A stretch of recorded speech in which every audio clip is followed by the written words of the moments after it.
Welcome back to another week of the Rust Belt Sports Podcast. What are we on? Week 11 now? I believe so. Week 11. Yep. Yeah, week 11. Big game. We beat the Steelers. Yep. Another clutch victory by the Browns. Another D-Hop saved the day for the Browns. Man, D-Hop. He's going up there. One of the best kickers ever. He's hot. He is hot as heck. And I mean, honestly, it was a game. They certainly played football today. They went out on the field, Yep. and one team did one thing, and the other seemed to mimic it. Very well. Yep. Both sides definitely put 11 men out on the field. Yeah, I mean, honestly, I think we could have seen 14 players on each side of the ball, and it would have been the same exact same outcome. Yeah, it was a pathetic performance, I think, by both offenses. Yep. I mean, the defensive side of the ball was great for both. Electric on both sides defensively, but offensively they it was lackluster. I mean, the Browns were to be expected a little bit. We're starting DTR. It's a new week for us. We're getting past the Watson injury. You have pregame. Jim Donovan comes back out on the field, smashing the guitar for Nick Chubb coming up. Nick Chubb coming out of the tunnel. Yep. I mean, it was a huge week day for the Browns. I mean, as far as the emotions riding into this game, they picked a perfect week for both these guys to come out. Yeah. They could not have asked for a better week, especially in the dog pound. I may say, if Jim Donovan and Nick Chubb didn't show up, there may not have been a heart left to win that game. Oh, absolutely not. I think that was that key little push. Other key things of this game, it's not a long one to talk about. It really isn't. There's not too many highlights. No, not many. Nothing really. Except for one. Yeah, except for one. The Browns defense. The Browns defense once again coming. Myles Garrett with how many? Two sacks. Two One should have been for safety, which, by the way. Also, what was that call? What is that call? He was in the end zone. The ball crossed the end zone line. His knee was in the end zone when he went down, so I'm confused on why the points didn't go on the board. This should have been a safety. Myles Garrett should have had the safety. Absolutely. He has 2 sacks, which, unless Danielle Hunter tonight has 2, would put him in sole possession of the lead in sacks. Yep. So it'll be interesting to see if that holds for tonight.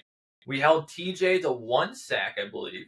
TJ to 1 sack, but here's the interesting thing. You brought this up earlier. It was not DeJuan Jones facing him primarily. Yeah. It was a rotation of DeJuan and Hudson. Yep. Yeah, they did this odd rotation of guard or tackles. Yep, and I believe you mentioned that earlier today. It just depended on the play, on what it was. I think they used DeJuan more for run. I think DeJuan was more of a run, but I don't know. Yeah. It could be vice versa. It might be DeJuan was in for more runs. I just remember the TJ sack. It did come from Hudson. Yeah. But it was a passing play. But also, Hudson took he was way back. He was further back than the actual QB by the time he had contact with TJ. Yeah. So I don't think that's he lost. Well, obviously he lost the matchup, but the position he was in, it was easy for TJ to reach out and wrap up DTR. I mean, let's be honest here. I think if we're talking a loss of a matchup, 1 sack allowed to TJ with a backup is not a bad. It's not a bad day at all. If we can hold him to 1, that's a good day for holding TJ Watt. You know what? I'll throw this out. It's a big year for backups and second string. Oh, backups is huge. And you know what?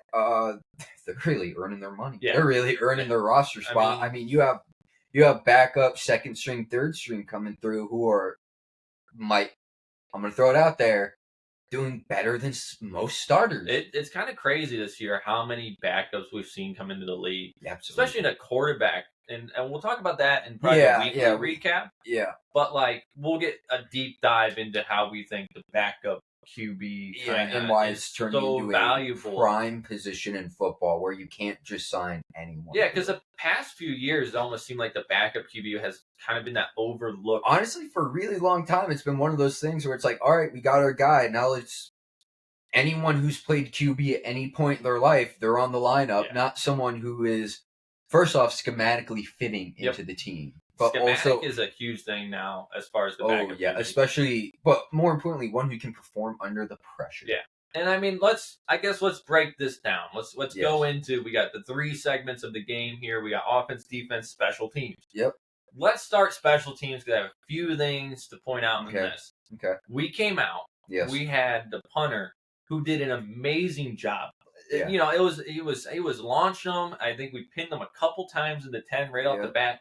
But his leg got tired. His leg got tired. Yeah, because that late game, we accidentally gave him prime position. Which is funny because we're talking about mimicking.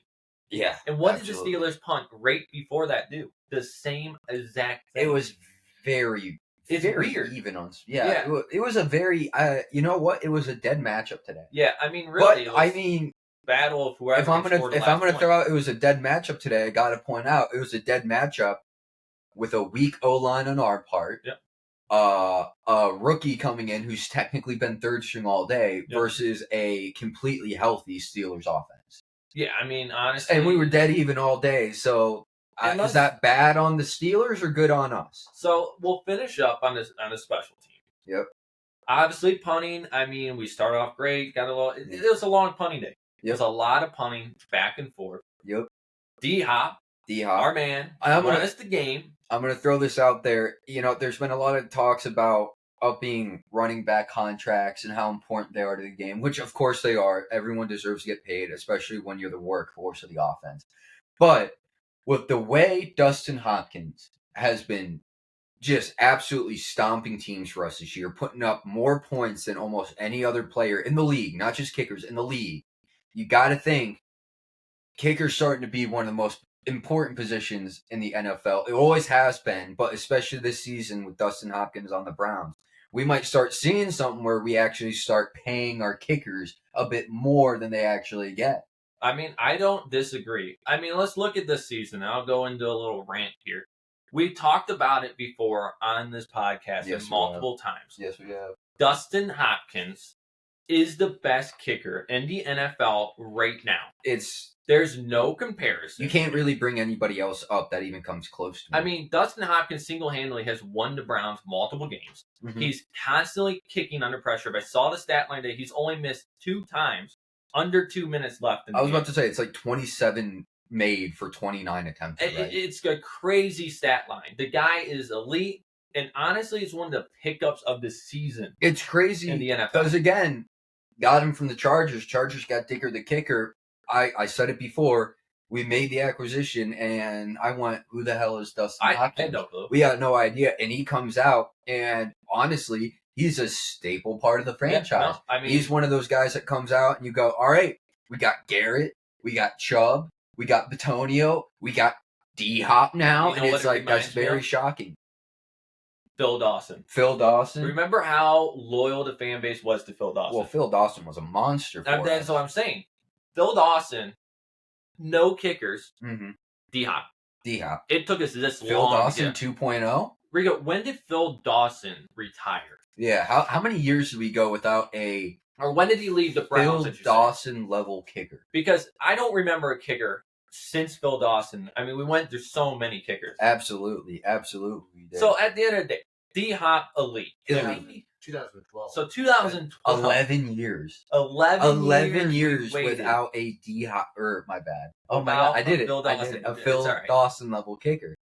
So now we got him. To me, that's... It might have been a top 10 pickup of... I mean, it sounds crazy. Top 10 pickup of the season for the entire NFL. We're talking a kicker to make such an impact. Absolutely. Like this. I'll ask you this. Which Hopkins has had the most impact on their team?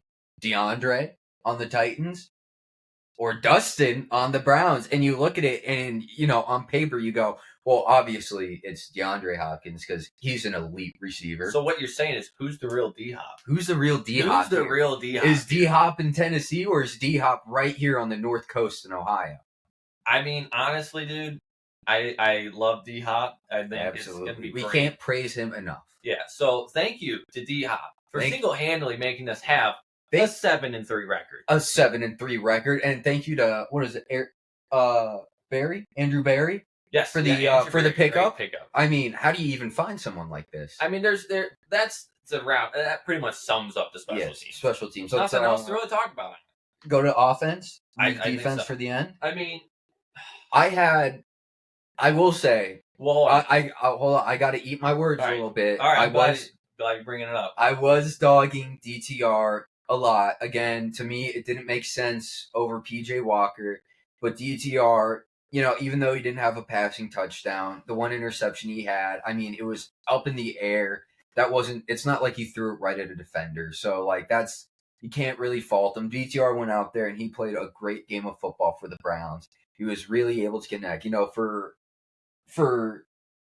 He's had 2 starts, and they're against divisional opponents. One being the Ravens with the top 5 offense, and one being against the Steelers, who are notorious for a fantastic defense. I said offense there for the Ravens. Remember, the Steelers do have the number 1 turnover in the game. And besides that interception, we didn't have any turnovers. Nope, that's it. And you know what? I do have to say I was wrong about DTR, but I'm also going to bring this up. I was very aggravated during the game, especially during that fourth quarter. Not because of DTR and the way he played, but because of the scheme and the game plan they had around him. When you're 3rd and 22 with your back to the goal line, and you throw the ball to Njoku that would have been caught, it was not caught, but at the line of scrimmage for a gain of no yards, what are you doing? Yeah. There was a lot of calls there where it's like, yeah, the pass is completed, but it's for nothing. Yeah. And I understand, again, it's a rookie, not really tested too much, but you got to give him more of a chance to actually throw the ball, make the plays. Not saying that he didn't do that today, but, going more into that game, you don't want the turnovers, you don't want to risk the interceptions, but I feel like they could have schematically made better I don't disagree with that. Yeah, made better decisions when it came to what they did with him. But you know what? At the end of the day, a win is a win. Yeah.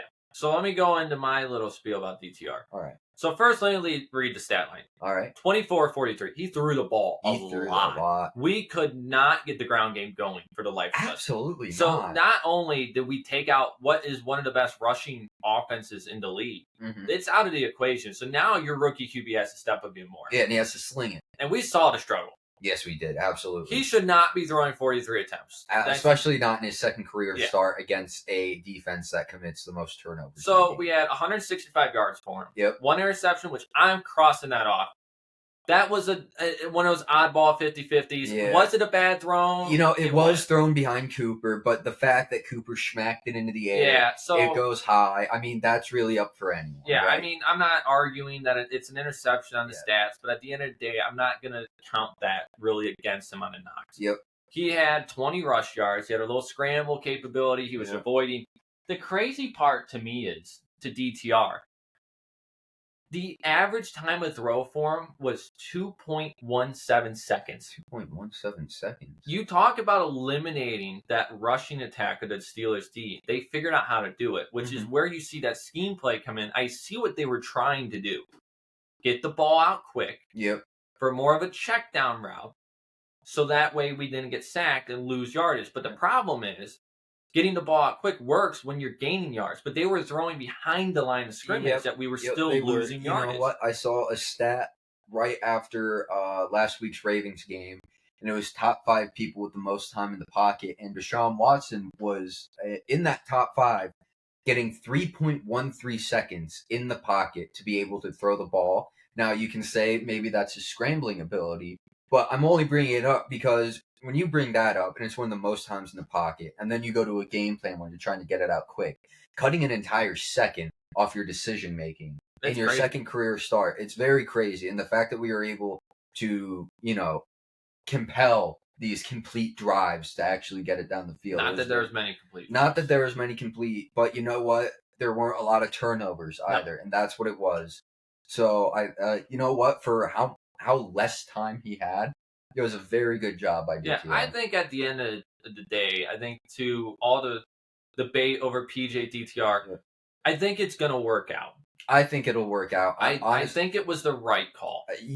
Yeah, honestly, I think it was. You know what? Because it's easy to say it's the right call because it's a win, but because it is a win, it was the right call. And we could go into a huge debate on what would have been better, but with what we were able to accomplish today, you know what? The right decisions were made. So here's what I'm thinking with this call. I kind of thought about more during the week. I think the Browns saw that they had the obviously number 1 defense. The Steelers have a terrible offense. Yeah. Horrible. So they said, why don't we start the rookie against a team we know we can hold them? Yes, to and 10 that's a big points. one. That's a So big I one. think they saw the opportunity. Said, all right, we're gonna hold them to no points. So let's let the rookie get some playing time against a team that we know we can hold. Yep. And then that way he doesn't have to do everything. Yep. Which unfortunately he did have to do everything. Yeah, and his really final did. drive was great. It was very. Without him very on that good final drive, we wouldn't have been able to Absolutely. do it. You know what? I'm going to throw some praise out there too. Elijah Moore. Yeah. That big scoop catch at the very end to get us that first. Elite. And now that throw was a great throw. It was right a great in between throw. two defenders. You know what? It was. I told you guys, Elijah Moore. You get him open midfield. You let him do what he does, and he'll get those big plays with you. And the connection was strong there today. I do want to say connection, DTR and Njoku. Well, that's actually what I was about to bring palpable. up. Very palpable. I mean, 15 targets. It's unfortunate that Njoku had a down game. You know what? He still had a good game. He still had a great game. You know, you saw a little flash of the Ravens game where he carried, 2 defenders, 5 more yards. But, he had he had a little dropsies, but that drop in the end zone, he got smacked in the face. I was about to say, I don't know if I chalk that up to, because if you look at it, he got smacked right in the face, but he didn't get smacked. The guy covered his eyes. That was like a club. So you know what? If you're in the NFL, if you're playing touch football at your local high school practice field, and you're going for a touchdown reception, and someone blocks your field of vision, you know what? If you feel a ball hit your hands, it's just a 50-50. It's a 50-50 on whether you catch it, and you know what? You can't really fault him for having it hit his hands and drop it, because if you can't see, all you're gonna feel is 3 fingers jammed. Yep. I guess I dropped it. Yeah, and I think that's where I was getting to, actually, with what I liked about DTR being in the game is we finally saw a wide receiver room beyond Amari Cooper. Yes. We saw Amari Cooper get 4 targets. He was pretty locked down the whole day, though. Yeah. So then they moved to Elijah Moore, who finally had a good game. I was about to ask, how many targets did Elijah Moore have? I don't have the target. I think it was 7. 7? 7 or 8. He caught 6 for 60 yards. That's good. The Njoku had 15, 7 receptions, 56 yards. I think Amari was 6 targets, 4 receptions, 34 yards. Okay. We saw the ball get spread around more. Jerome Ford had a couple. Harrison Bryant had a few, didn't he? He only caught... No, I think his catch actually ended up being a incompletion. Oh, it got called back, I think. And I'm going to get to him in a second. I see a trend starting with Harrison Bryant. So DTR spread the ball around like you should. Yep. A lot of checkdowns, no deep balls. I think next week we're going to see a little more opening. Yes, absolutely. They're going to let DTR get more comfortable, and then I think next week you're going to see him more in the middle of the field. Yep. Maybe 1 or 2 deep bombs, but I think he's going to stay in that realm of check down Denver. Denver? Ooh, that might be a tough one. We'll see tonight. They do have a great backfield in Denver. We're going to see tonight when Denver plays Minnesota. Yeah. And we're going to see what Denver's looking like, because they've been coming a You know what? Two's a streak. So they've been on They went against Minnesota and Joshua Dobbs train, Yep. We got 2 teams, 2 hot teams right now facing off in the Mile High Stadium. We'll see who cooks the most. Which I can't wait. We face Denver next week. Yes. And I will be in Denver the week after. It'll be a great time. And I really hope we win, because I can't wait to go up to that Mile High Stadium, because I'm visiting. Oh, just absolutely. to take a look at it. You gotta. And I'm going to record something if we win. And I'm just going to meme on it. Absolutely. You gotta wear your brown shoes. Oh, of course. Absolutely. But, so, hold on. I want to bring this up too, real quick. Josh Dobbs, a passer not, he's been very hot, but last week, Russell Wilson recorded the 3rd best completion percent ever in Broncos franchise history. He's coming alive. I've said it before. Russ is a good QB. Last year was rough, but we're talking about this year. He's a good QB. He's making his passes. He's very confident, but the team around him is not built to succeed at the moment, because at this point it's, they want to go into a full rebuild. Trade deadline ends. Well, they're sticking to what they have. I can't tell. I can't tell if they're deciding to go into a full rebuild or deciding to stay where they're at and build off that. Turning it around. They're turning it around, though. So it's going to be interesting next week. I think the Minnesota game is going to be another proving point for Denver. And Minnesota. And we're going to be coming in. If Denver wins, we're going to be facing a hot team. We're going to be facing a very hot team. And we need DTR to be able to not give up the ball again and move it a little better. He's got to be able to make those reads, and if we're able to give him more time, like we give Deshaun, to make those reads on that offense where he's spreading the ball around, I'm very confident in what we're going to be able to do for him. Yeah, and I think at the end of the day, we just need to get the scheming down a little bit better. Yeah, absolutely. A little less behind the line of scrimmage, maybe 3 yards in front, so at least we're gaining a little bit. Yep. But I wasn't opposed to what I saw today, considering the Steelers' defense is pretty darn good. Yes, it is. And only giving up 1 interception, we held on to the ball pretty well. I was pretty not many happy. mistakes. No, it was a clean bad game. Play calling, but not many mistakes during play. Yeah, I was pretty content with it, and Yeah. especially because we won. Now, if we lost, I probably would have been a little more upset. At Yeah, the I would have been a scheming. lot. I would have been sitting But here talking about PJ Walker. I get what they're doing. Put the ball in the defensive hands. Yes, they much. are. I'm sure everyone in the Cleveland area has seen the news about Joe Flacco. Supposedly he's coming on Monday.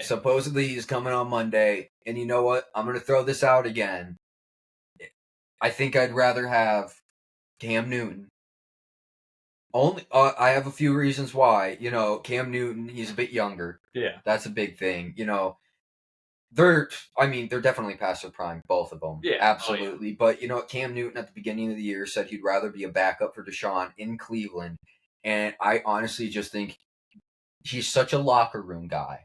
I think that's very important. Yeah, I think. And I think if the defense has so much momentum for him, you need someone like Cam because I haven't seen too much locker room anything from the Browns offense.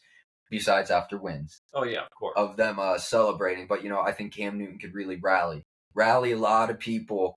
And I just think he might fit more schematically. I think doesn't fit the scheme. No, I think the Browns are remembering last year when Joe Flacco did that on the Jets, made that comeback against us and looked like prime 2012 Joe Flacco. I think the biggest thing, let's just be brutally honest here. Joe Flacco probably will never start a game for us. Most likely not. So at the end of the day, this is simply an insurance bet. Absolutely. So he probably is third string on our roster, and right now I still think PJ's above him. Yeah, he's just there for emergency plans. Absolutely, and you still need that veteran presence to help with DTR. PJ Walker's not going to do it. I know Deshaun's probably very involved with how it's going.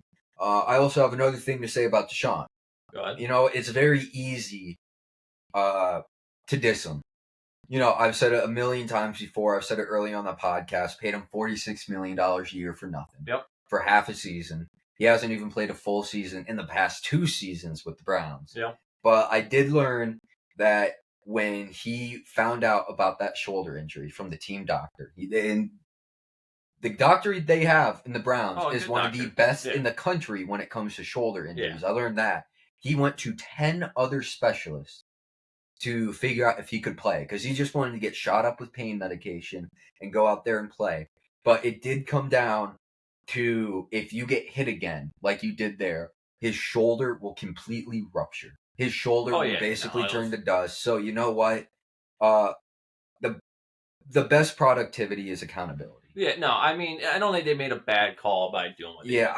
It's very tough to hear. We saw what happened to Baker when we tried to play into it, and props to Baker for coming back this year. Yeah, Baker's doing better than Trevor Lawrence statistically this year. And at the end of the day, the Deshaun thing's going to be a debate for every year that he's with us. It doesn't matter. You know what? Until he gets a full season under his belt, we really, everyone's grading it already. But, I mean, if Deshaun comes back next year and we make a playoff run with him, if we make a playoff run with him this year, but if we make a playoff run with him next year as well, I think it goes from one of the worst trades in league history to actually it's working out. Yeah. And I think the last thing I'll say to wrap up the offense, to the Harrison Bryant thing, I think the Browns are taking a little bit of this Saints kind of theory here.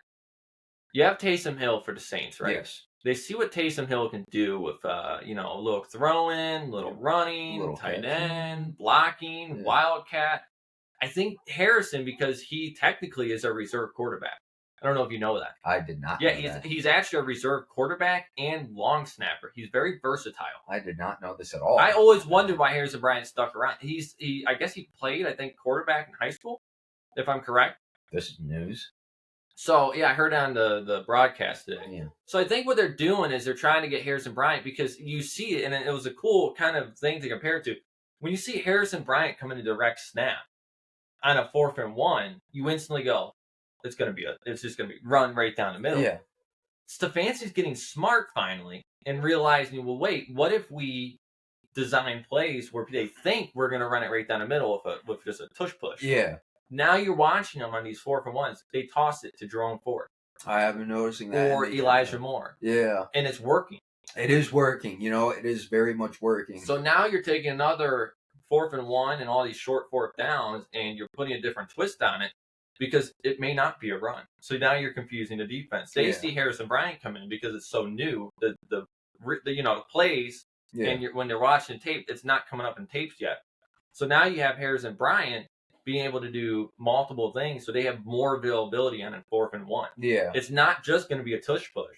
It may be that pitch out to the left, pitch out to the right, and it's working. Yep. And I like it. You're really seeing how, the Browns are one of the only teams in the NFL that's offensive minded. Most every other team in the NFL is defensive minded.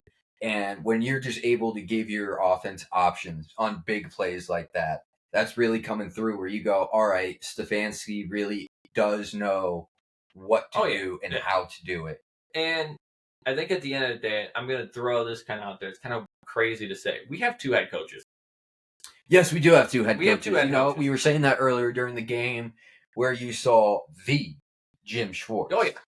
Yelling on the sidelines, going crazy, making the calls. And you know what? It's working. Yeah, we have 2 head coaches. We have Kevin Stefanski, and then we got Jim Schwartz. Yep. It's a great setup. It's an absolutely fantastic setup. They play off each other so well. Yeah.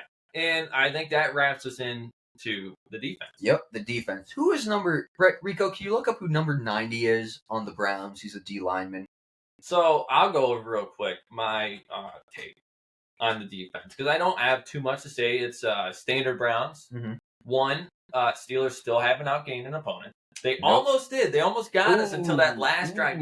Almost. So close. How 10 yards? We're also still the best team in the NFL when the game is decided by 3 points. Absolutely. We have not lost when a game is decided by 3 points, and we still hold that 100% winning Absolutely. record. Maurice Hurst? Good old Hurst. Hurst, dude. I'm calling him Hurst all year. No, it's Hurst. Hurst, you know what? It was a thing. They said it on the broadcast. He has 24 pass deflections since 2019. The most of any D lineman, and you saw it again here today. Big boy. Big boy. I didn't you don't realize how tall he is until he puts that arm up, and all of a sudden air balls just don't go where they need to go. What a big play by him. He again, very shocking moves during the offseason to get someone like him. I personally, again, I wasn't understanding it, even though I knew we needed D linemen. But the production from him has been absolutely outstanding, especially with Garrett coming up on the edge. Yeah, no, all of them have been. It's so fantastic. It is so fantastic. And I've been noticing, just like the DeJuan Jones Hudson thing, they're rotating the D linemen in and out depending. Beautifully, Jim Schwartz. I mean, perfect. Talk about playing chess. Yeah. Talk about playing chess. They really know the boys and what they're able to do, what they can do, and what they cannot do. And they are playing them the right way. They are playing them perfectly. And they're playing with the most heart I've ever seen from a Browns team. Absolutely. Yeah, absolutely. Yeah, I mean, absolutely. This team they never say no. No. They're never saying they never say we're out. So I was talking to a guy at my work the other day. He used to be our local high school coach back in the 80s and 90s. Oh, okay. He took our high school team to some of the champions. Yeah. Back when we had a high school team that was decent. Absolutely. And he said to me, he's like, you want to know why that defense is cooking? He said, because Jim Schwartz didn't tell the best players in ball to go do something. He said, this is how we got to do it. I don't care how you do it. Just go do it. Yeah. I don't care if you have to do this or do that. You take that and you do whatever you want with it, and you just make sure it works. And that's the biggest thing at the end of the day to me. I think Jim Schwartz realized, why am I going to tell Myles Garrett and all these guys who are the number one players in football at their position Why am I telling them how to play the game? They know how to play They it. absolutely know how to play the game. He's like, I'm going to give you guys an idea, Mhm. and you take that idea and you run with it. And that's what they're doing. You know, I didn't see a lot of today. Zadarius Smith. I think Smith actually had a sneaky, good game. I just didn't see too much of him. I think the biggest thing is... again, you know what? We're a few hours quick. removed from it. If you could look up the stats, that'd be fantastic. So again, Smith, sneaky good season. I mean, if I see Smith here, he'd had a tackle for loss and 2 tackles. That's a good game. Yeah, and then you had Okoroa had 4 tackles for loss and a sack. He had a great game. Ooh, great game. Delpit has tackle for loss. Garrett had 2. See, it's very interesting because I believe when Zadarius Smith was on the Vikings, he was a left outside linebacker. And you know what? This year, he's been moving a lot to left end, kind of been using him like TJ Watt, you know. And, the combo of Okawara. Terrible with pronunciation. It's Okoroa.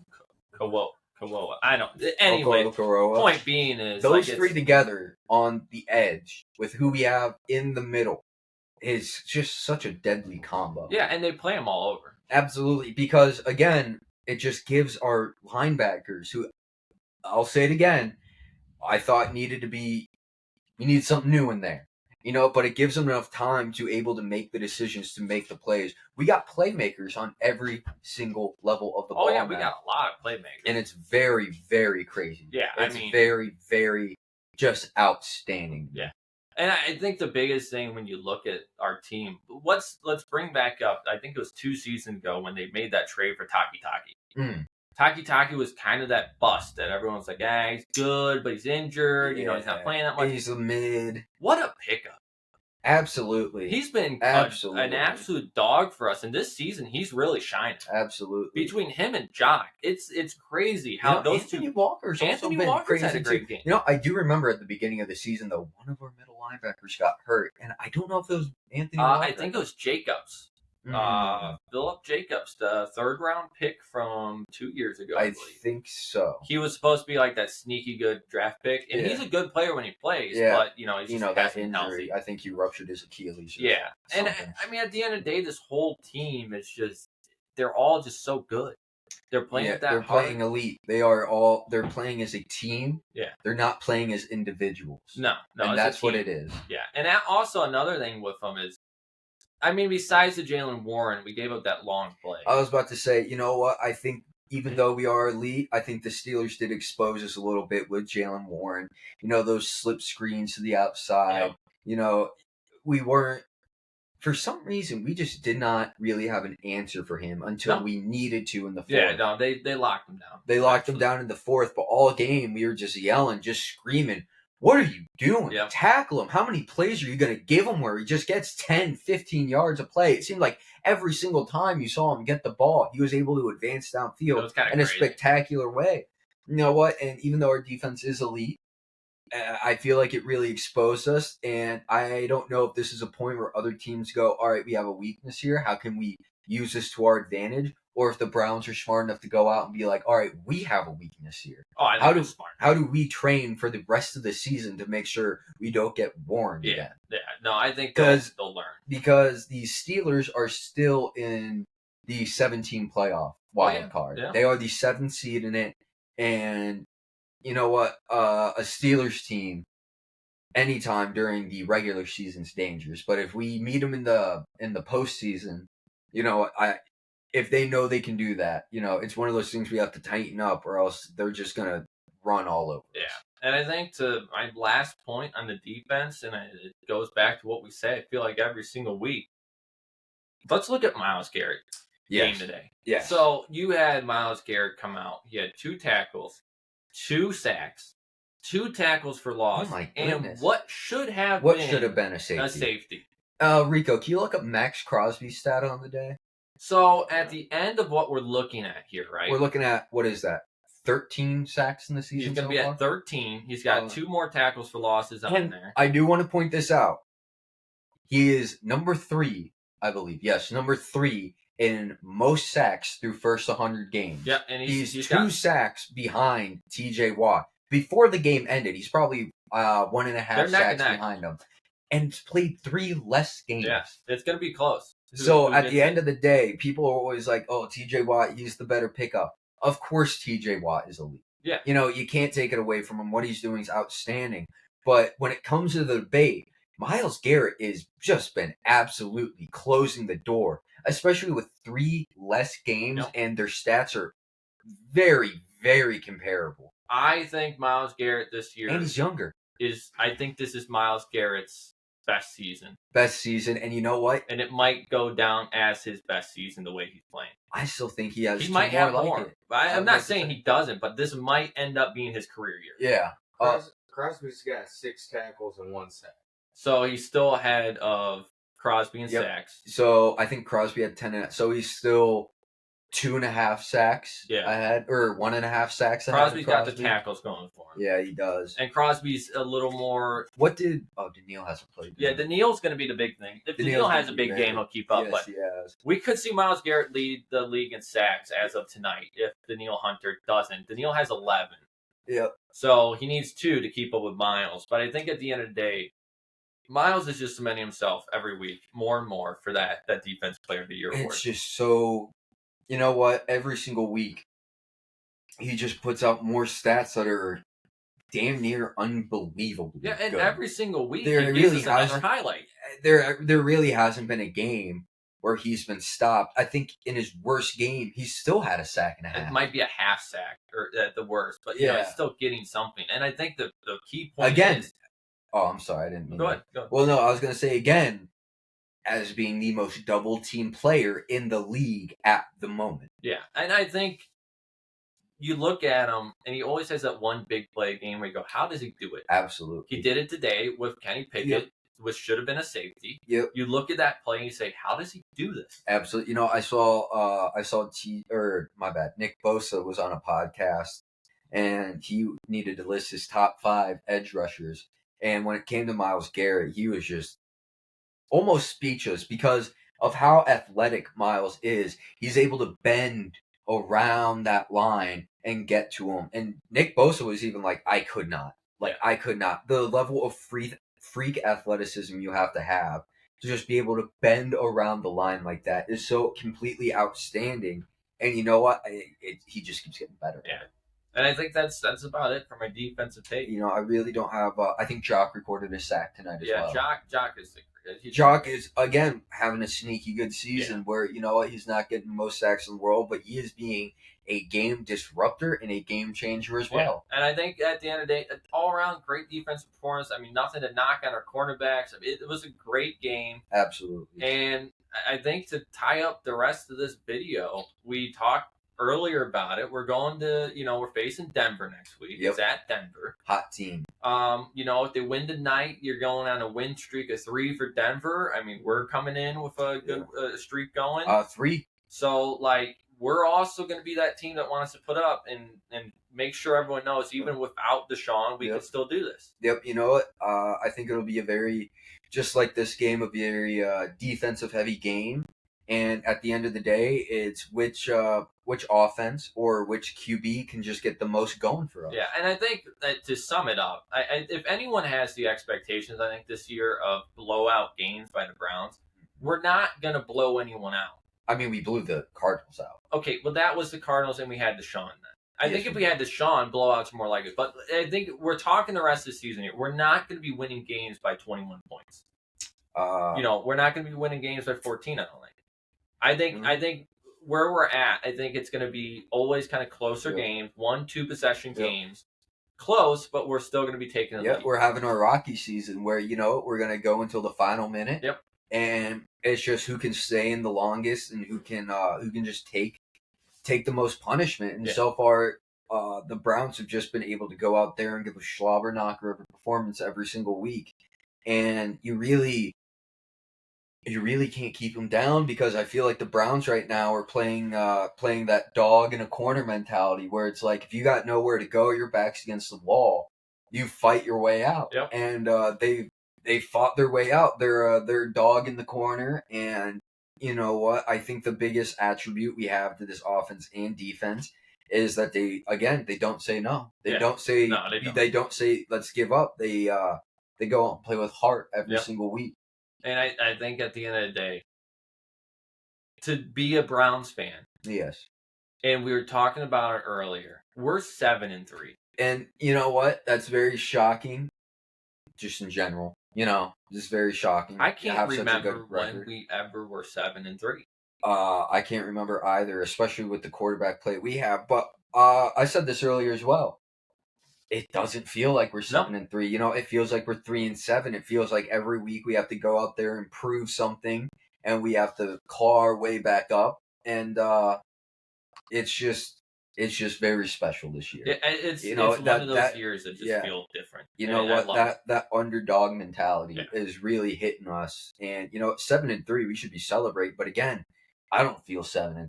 I feel 3-7, and I think I like that. I think I like that because again, you got to fight your way. You have to prove it.